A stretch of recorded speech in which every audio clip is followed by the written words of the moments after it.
What a me. Hello and welcome to this February edition of the Australia-New Zealand Women's Declaration International webinar.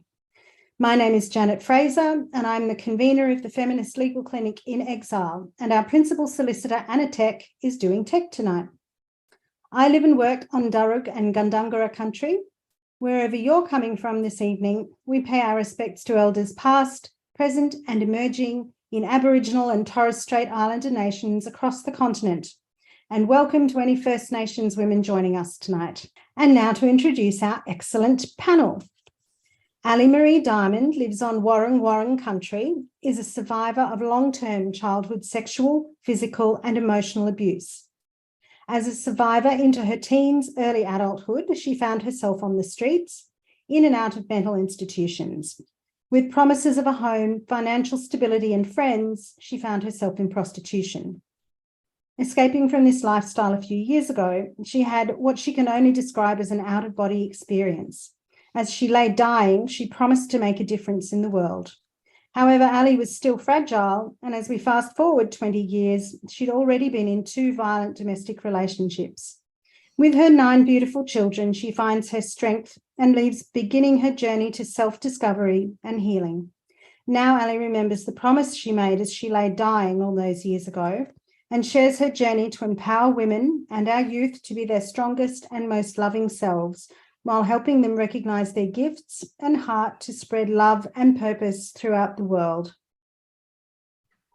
Steph Hughes is a co-founder of Fair Go for Queensland Women, formed in 2018 in response to concerning developments regarding gender identity and the impacts upon the safety, privacy and dignity of women and girls. Steph has a particular interest in male violence and has postgraduate qualifications in developmental trauma and domestic and family violence practice. And last but not least, Jennifer Scott is an RN from Dunedin, New Zealand, who is currently suspended from the Nursing Council due to her transphobic views. We look forward to hearing your views. So as a little girl growing up, there were lessons learned that I guess should never be learned, let alone taught. As children grow, they learn to crawl, walk, and run. By the time they begin school, they have learned their ABCs, how to count from 1 to 3, draw, paint, dream, and laugh. In school, they make new friends, try a new sport, learn new skills, and become wise in mathematics, English, science, and other studies that pique their curious interests and minds. They learn lessons that set them up to live a well-adjusted, happy, safe, amazing life that gives them multitudes of choices from universities, careers, relationships, and most importantly, we hope sets them up to always have the ability to make informed choices, decisions about their futures and their lives. But for a small, petite coloured child who was adopted to her British grandmother, this child would grow up learning lessons that no child should ever have to learn. This small, coloured, petite child who was way too small for her age, who wore clothes that were way too big and shoes that fell off her small feet, whose hair was dark and long, and whose dark brown eyes were filled with pain, sadness, and tears, and whose heart was already heavy at her young age of 5, her light already dimmed.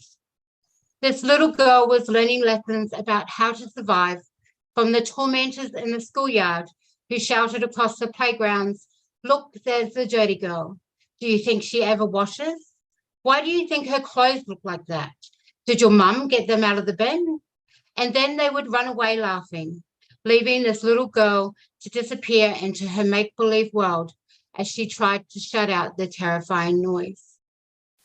This little girl had already learned that men like to play with her and not in a healthy way.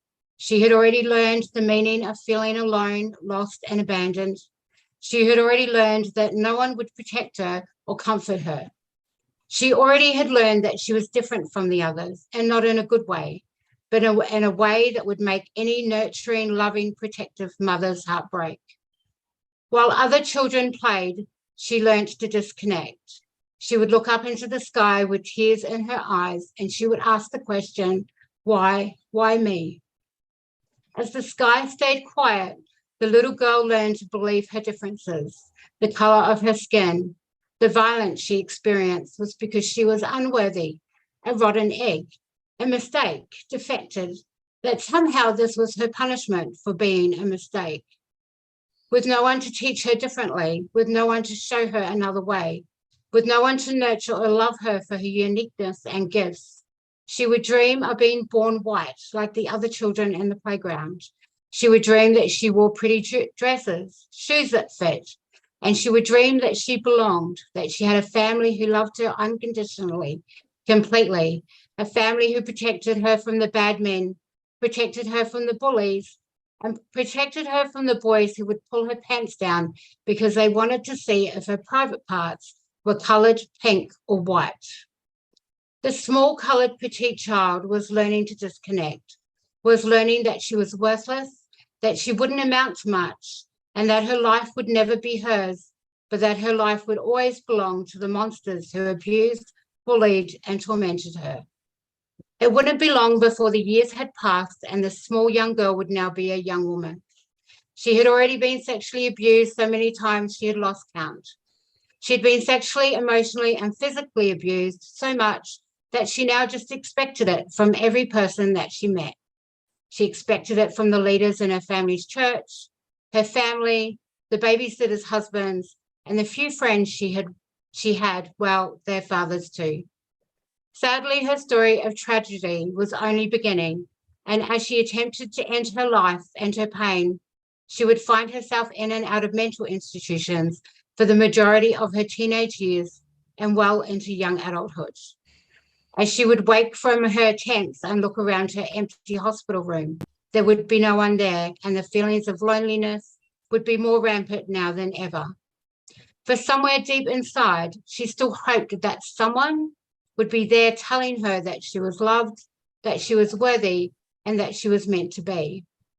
But with every attempt to escape the loneliness, those rooms filled with loser would just get louder and more unbearable to hear. It wasn't long before she met a young man whom she hoped she would finally be able to fill a void, where she hoped she would find love, protection, family, safety, and a place where she belonged. But here she would find herself pregnant, being beaten, abused in ways she thought were long gone, and this relationship would be a constant reminder of all those years gone by where she felt like she was a mistake. This relationship confirming what she had already felt she knew. When her baby girl was only 6 weeks old, she fled the country to return home to where she was born, New Zealand. Having left New Zealand with an adopted family to move to Western Australia when she was 16, her life had gone from tragedy to tormented. Now being back in the country she loved, she would face more battles. Her adopted family taking her baby because she was white, fair, blue-eyed, with blonde curls that were a stark contrast to her coloured mum. Being single and already defected, her adopted family would take her baby girl to give to an aunt who had lost their son to suicide. The young woman's family telling her she would never be a good mum, that she couldn't raise a white baby, that this baby was never meant to be for her, but for her aunt. And if she wanted any good to come of her life, she would give her to them. So with tears in her eyes and her heart heavy, she gave up, knowing that really she didn't have a chance. She didn't have a chance against her family, who were the constant reminder that she was a mistake and defected, different, a no-hoper, a loser, worthless, someone who would never amount to anything in her life.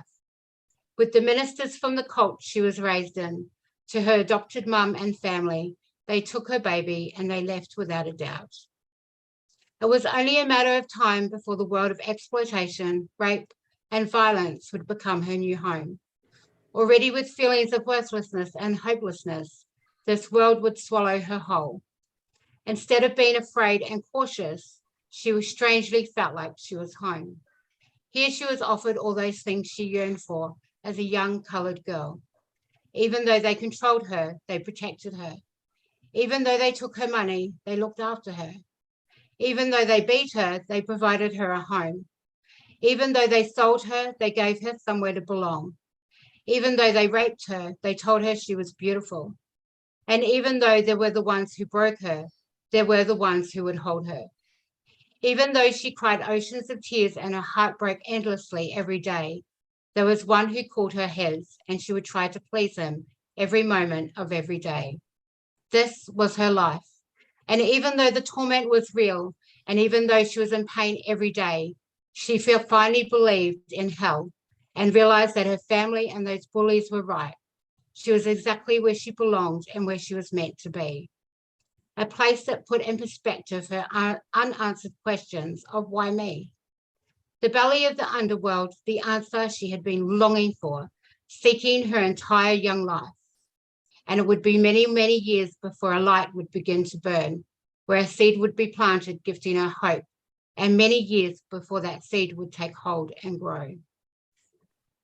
At 40 years of age, as I stood in front of a mirror and I saw this little girl staring back at me, this little girl that was once full of questions, sass, dreams, and excitement before the tormentors took hold.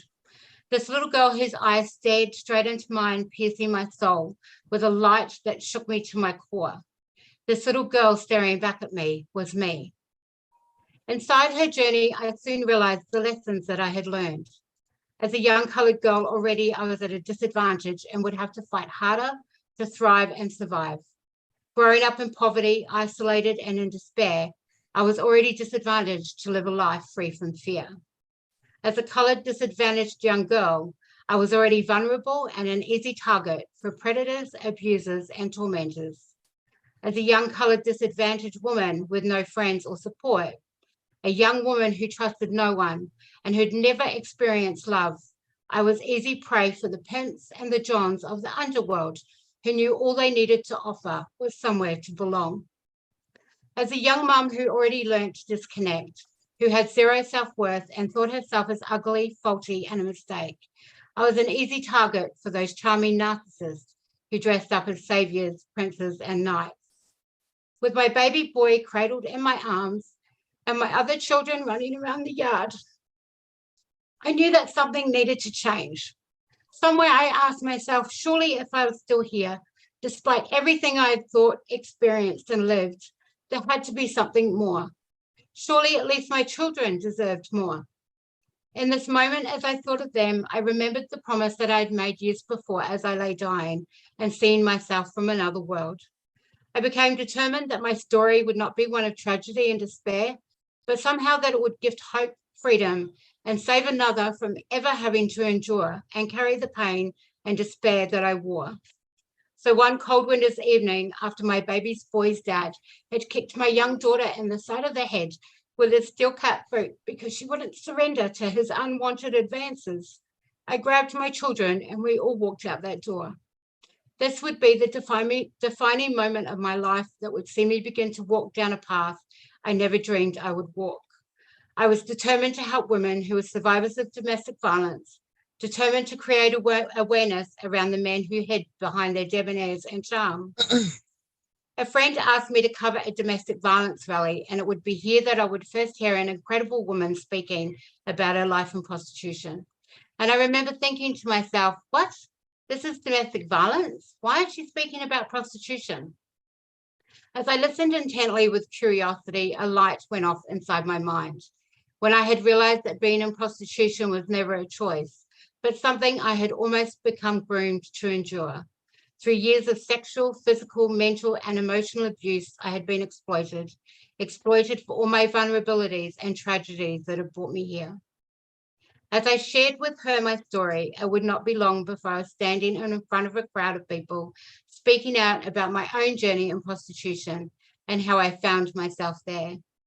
I remember saying that I had no agenda for being there, no political, not religious. I was there purely to share my story and the hopes that it would gift another life. I often look back at that moment and the path that took me to be here with you all today.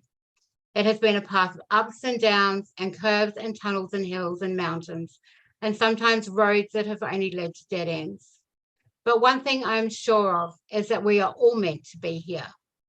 No matter what we have gone through or we have endured, no matter what another has inflicted on us, no matter what pain we have felt, we are all worthy to live a life free from fear. I have realized that how I live from this moment on is up to me.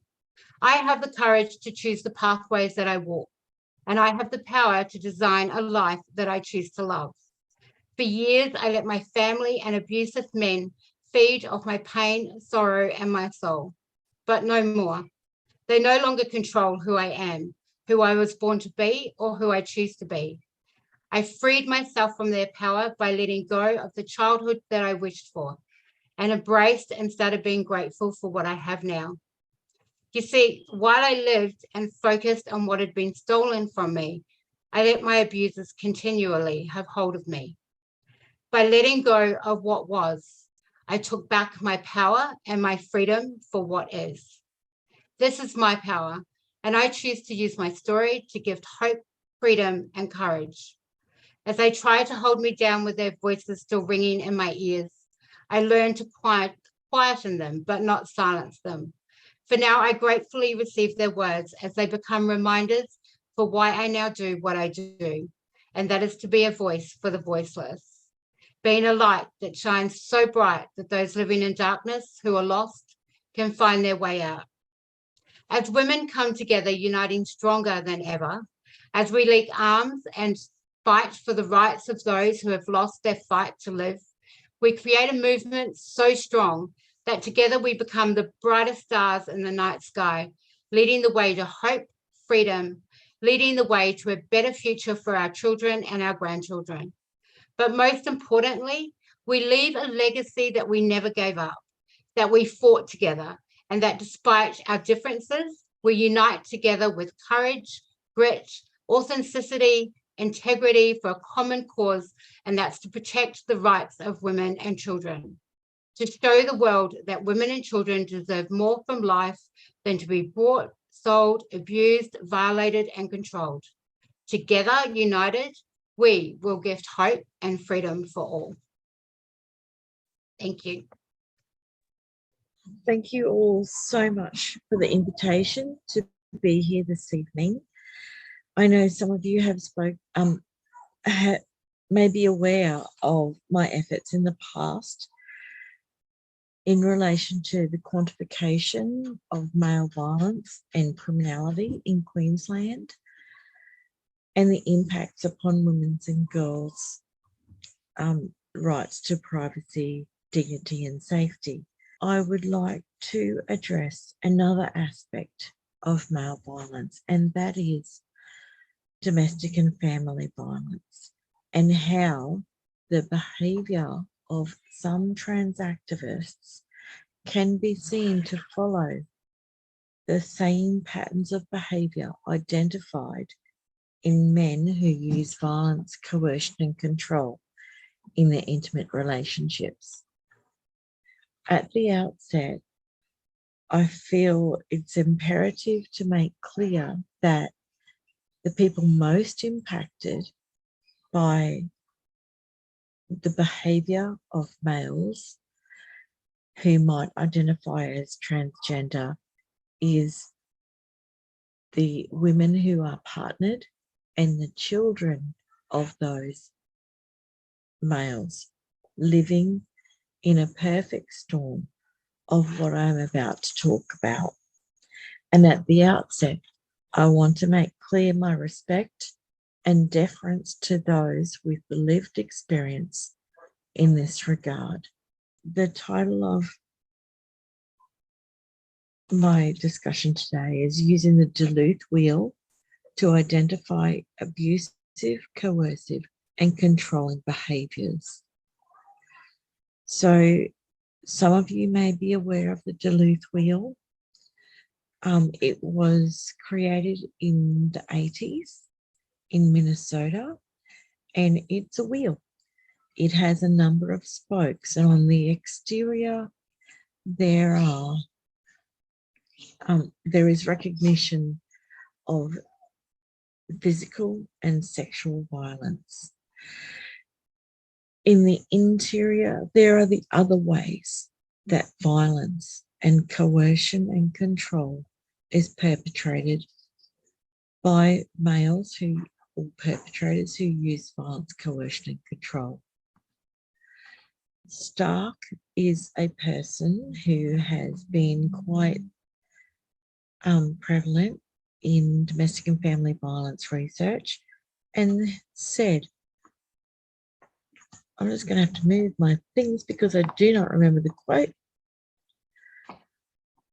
Coercive control is a strategic course of oppressive conduct that typically characterized by frequent but low-level abuse and sexual coercion, in combination with tactics to intimidate, degrade, and isolate and control victims.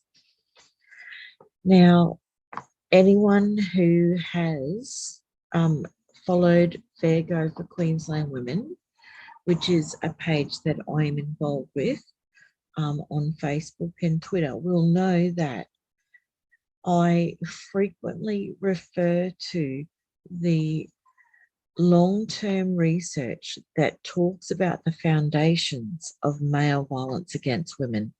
And this is a representation of that here. So male violence against women is founded upon, and you can see it in your everyday life, in sexist jokes, sexist language, and objectification of women. So pornography is, when we talk about objectification of women, that's number one. So number two is traditional roles and the glass ceiling and belief in the rigid sex stereotypes of women and men. And so my argument from my perspective is that if you are proposing that to be a woman is to adhere to sexist stereotypes, then you are already on the second rung on the foundations of male violence towards women. This graphic is quite old, in fact, and is based upon research that is decades old. So my query, I guess this is my position, when you talk about sexist stereotypes, meaning this is what a woman is, you are already on the second rung of what it means about male violence against women. So this is a representation of the Duluth wheel, which was, as I said, developed in the early 80s in Minnesota by some wonderful women who, you know, as all efforts to address male violence against women in the domestic violence setting, it was led by women. So you will see there are 8 spokes to the wheel. And today I would like to just run through and talk about how those behaviours can be seen as parallel to some of the behaviours by transactivists. So when the Duluth wheel talks about making women feel afraid, making women feel like they are walking on eggshells, making women worried about speaking up, destroying a woman's property. On the right-hand side of the screen, you will see some of the behaviours of transactivists that I feel may represent behaviours that align with that spoke of the Duluth wheel. So when we talk about using intimidation, when individuals have in the past used smoke bombs, we can see that as an intimidatory tactic linked to dousing and a high risk behaviour when we speak about it in policing and male pattern violence terms. Targeted harassment of prominent women, which has obviously been observed most identifiably by J.K. Rowling. We can see that when people target women, they are trying to make other women afraid to speak up. And so this, therefore, is a behaviour that is evident in the Duluth wheel. Here are some examples that I have taken from the internet. Obviously, there are many, many more available. Using weapons is certainly one that is prevalent. The second wheel that I wanted to, second spoke of the wheel to talk about is using emotional abuse. So putting her down, making comments about her looks, making comments about her parenting capacity. These are things that some individuals who use violence, coercion and control try to do in order to wear women down. And this is also evident in the behaviour of trans activists. These are some of the examples, obviously not representative or entirely like the entirety, but in order to say that women are a stereotype, that's quite abusive. So I have included the notion that having a gold purse means that you are a woman in these examples. You will also note that some of our organisations that are heavily involved in stopping male violence against women actually disagree with the behaviour that some trans activists are demonstrating. And I think it would be nice to see a little bit more of that occurring. The third spoke of the wheel hardly needs any introduction, and I'm very sorry if this causes distress for anyone. Using coercion and threats is one tactical strategy that males do use when they use violence, coercion and control in their intimate relationships. And it can be seen in the behaviours of trans activists. And here are just a couple of examples.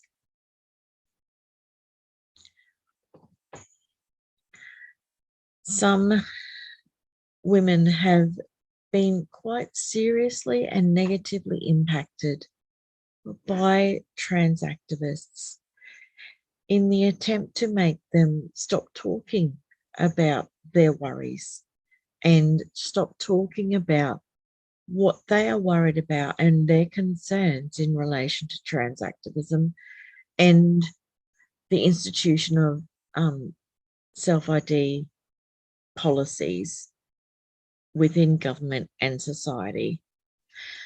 So in terms of using economic abuse, there have been individuals who have actively targeted women who have sought to speak out about this. And it has resulted in them having limited or less access to economic freedom. And I submit that this is an example of economic abuse by activists, which mirrors the behaviour of some males who use violence, coercion and control in their intimate relationships. So there are women who have had their businesses shut down. There are women who have had their workplaces made so uncomfortable to be in and felt unsafe. In the case, I think, of Kathleen Stock, this impairs a woman's economic capacity, and that is, I submit, economic abuse. Obviously, as demonstrated in the screenshot, in the screen below, stopping women from accessing their own bank account is an example of economic abuse.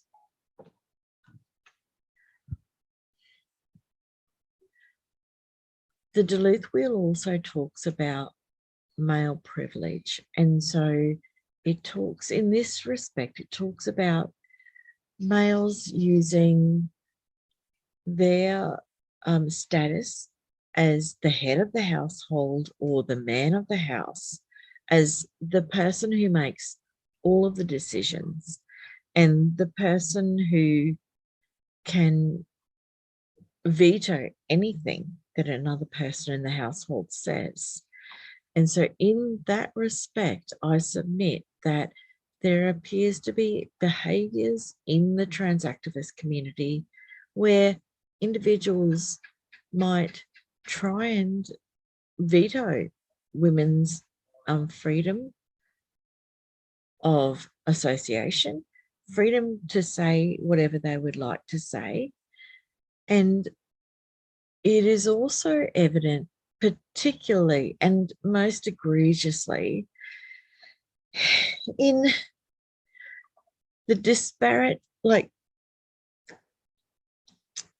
the way that inclusive language is promoted within the community. It is quite evident that all of the language that is being changed is about women. Male language and language about men is not being changed at all in any meaningful way. And so that is what I mean when I say male privilege. Males are not being incredibly impacted by this, and they are not being impacted when females join their sports. They are not being negatively impacted in terms of inclusive language, because this language is being directed primarily and focally towards women. I'm sorry, Janet, I'm just having a bit of a... That's all right. Do you want to switch off for a moment and have a cough and a drink and then get back to us? No, I'm good. You okay? All right. Well done. Okay, sorry. No drama.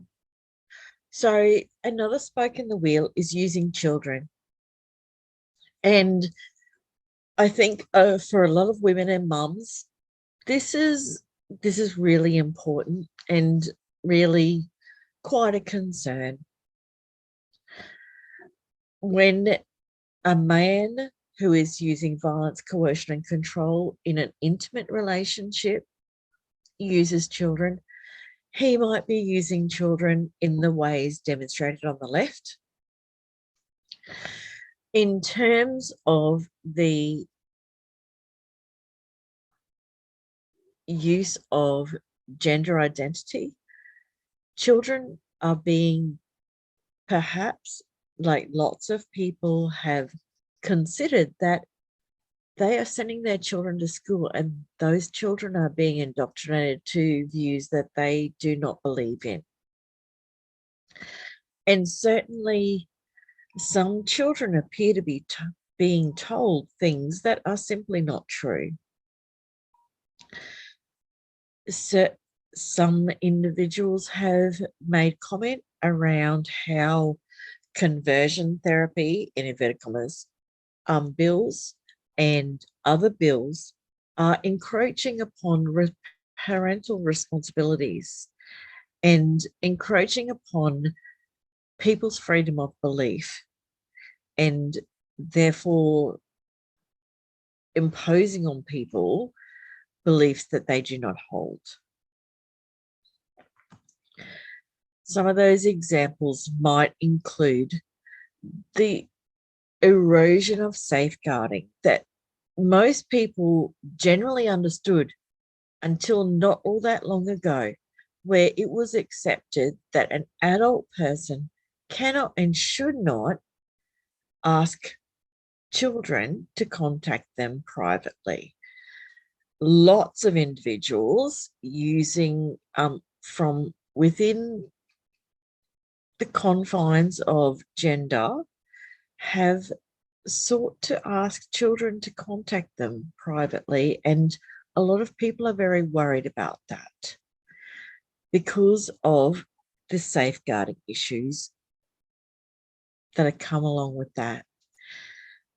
There is also, as evidenced in the slide, is telling children that a male is a girl that is someone to be emulated and thought after, as well as using knives to talk about protecting children, which I'm not sure has been done by women who talk about gender critical issues or radical feminist issues. This is an example from an article that is over 5 years old, where in Queensland, a parent who took their child to a medical professional, the medical professional told them that the child, who was about 3.5 years old, could possibly have issues in relation to suicide and self-harming. And I'm not quite sure that that is appropriate. Minimising and denying and blaming. So this also is a behaviour utilised by persons who engage in violence, coercion and control of their partners, so making light of persons' worries. And we can see that every day in the commentary regarding women's worries about males being enabled to enter women's spaces.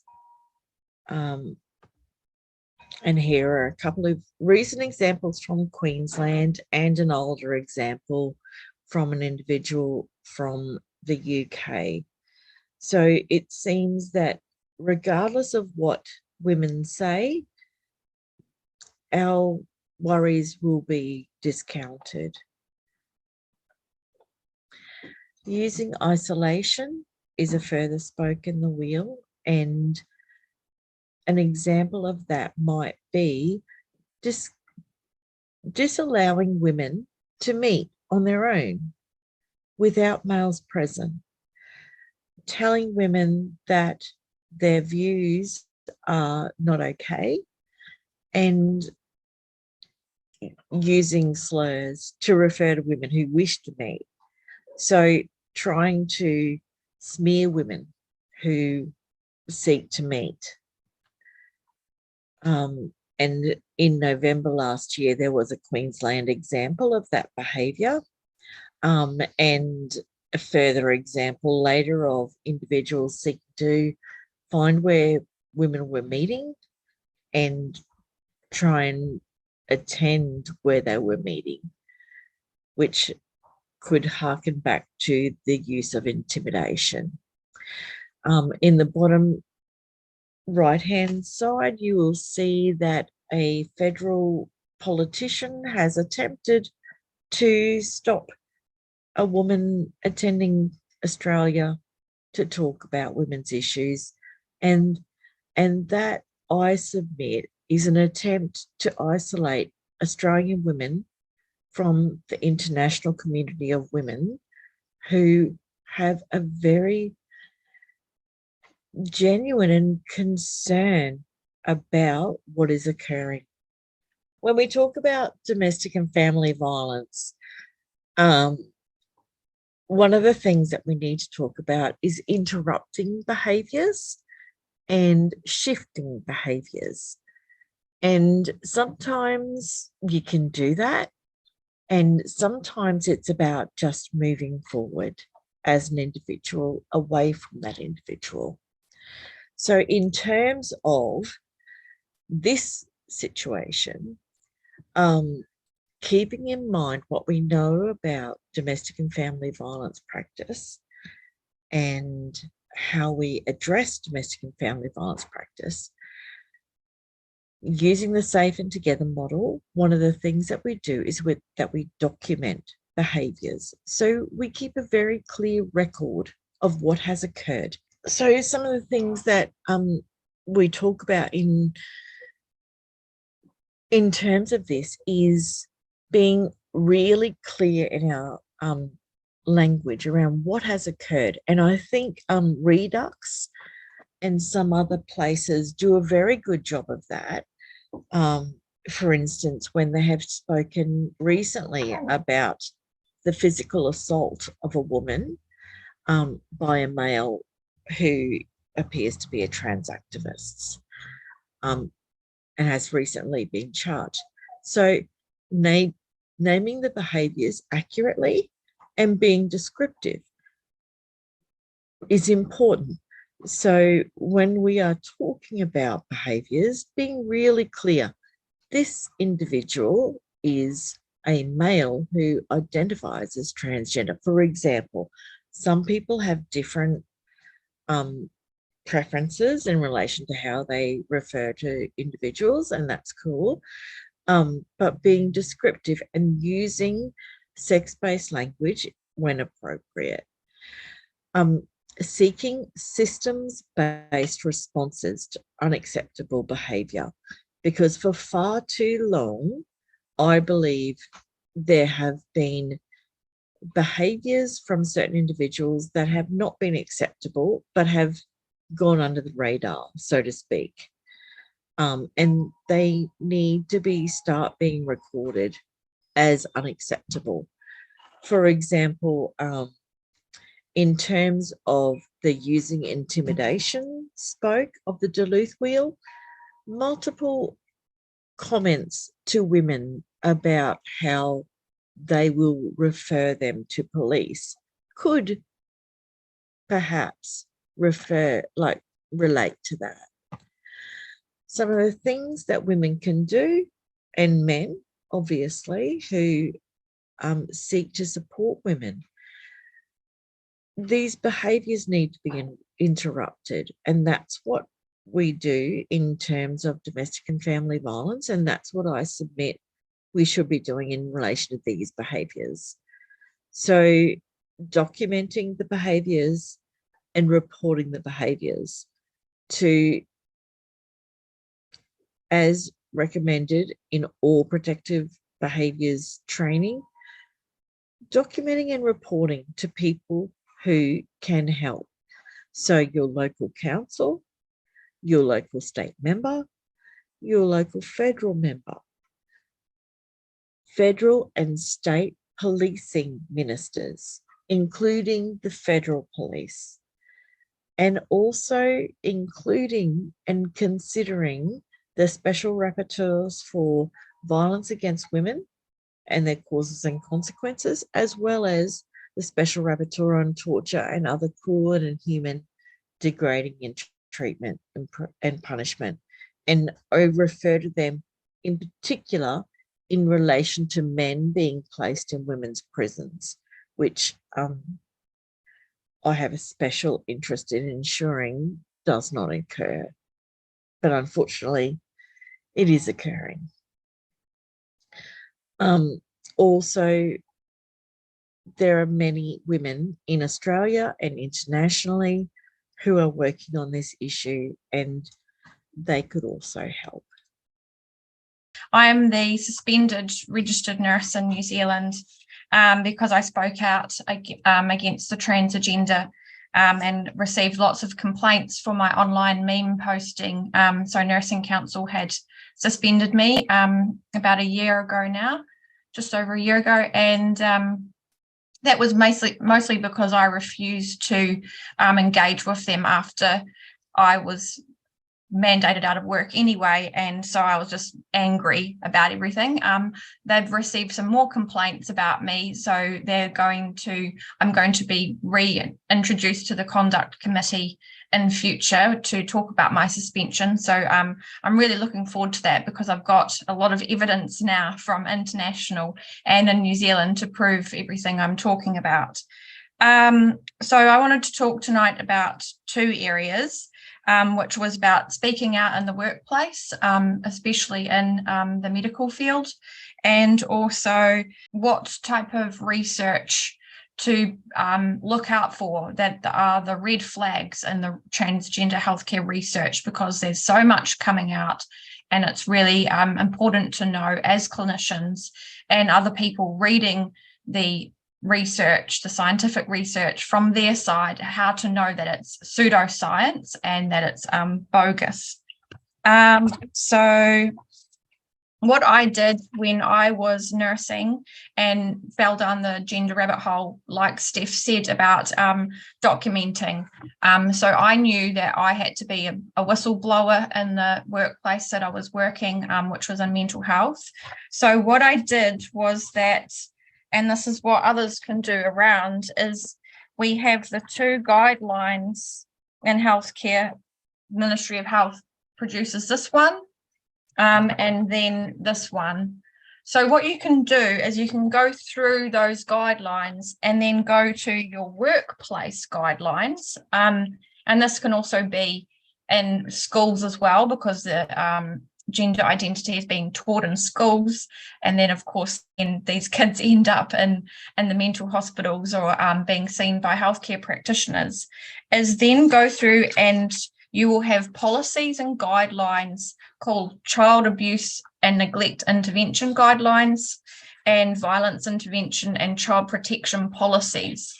So I found at least 20 points in there that I could match up and go, actually, like, these guidelines are a massive red flag, and these are the areas that it's impacting on children. And start that paper trail, start sending it to the managers who are supposed to be listening, start sending it to your union reps, even send it to other staff members amongst yourself. So if you know that, I can actually talk a little bit more openly about this. And don't feel bullied, because they are bullies, these people, especially on the inside at the moment, and they will use a lot of tactics in order to discourage you from speaking out. But at the end of the day, it's about the children that are being affected by this. Another lot of information that people can send above in management is the RANZCP, which was a Royal Australian New Zealand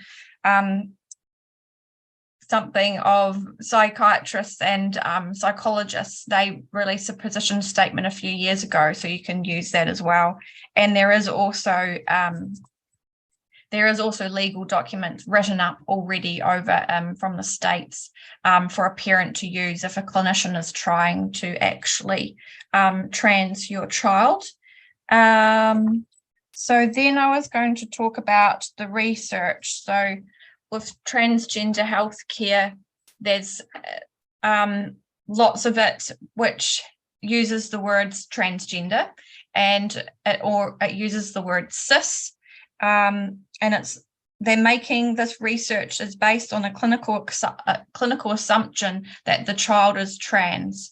So in some ways, we now have like a few years worth of evidence of these clinicians who are conducting these trials, clinical trials on the children. So their names are on the research. So they're leaving themselves a paper trail as well for us to come back to in future and hold them to account.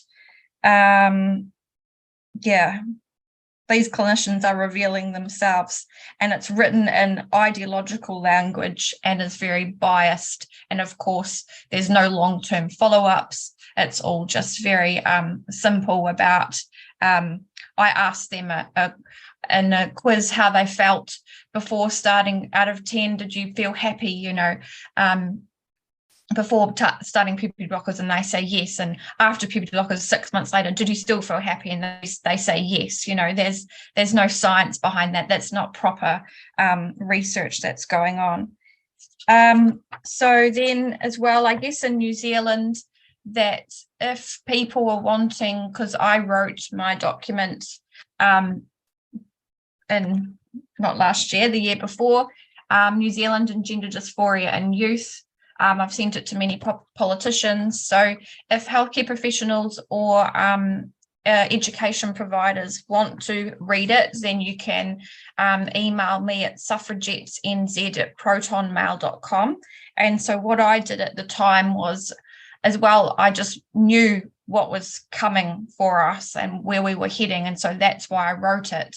And I've got in there all of our stuff, all the people who know the side that we're on, and calling out the BS of this transgender ideology, and all of the good research. And so you can, once you know what the good stuff is, then you can see the really bad, shocking stuff. What else? So we have now, at the end of March in New Zealand, we have Posey Parker coming, and I know she's coming to Australia as well, so that's really exciting for all of us. And I encourage all the people who are watching tonight or listening in to maybe try head along to that event, because it's going to be really interesting, and it's going to be amazing to see what type of transactivism or what type of abuse that we're going to see. And I guess as women in New Zealand, Australia, to mentally prepare ourselves for that to occur, because obviously from overseas we get to see what Posey is up against. And I will also be releasing a petition to start that going around, because as we know in New Zealand as well, they pushed through the self-sex ID. So in the BDMRR bill this year, June 15th, it is now, you won't have to go to a family court judge to change your birth certificate, and you won't have to have a medical certificate either. So it's going to be great. So thanks to all the politicians for throwing us all under the bus. So that will be happening as well. And again, we still don't have a really good politician here in New Zealand, like you do in Australia with Senator Claire Chandler. So we're also on the lookout for a really turfy politician who wants to come on our side.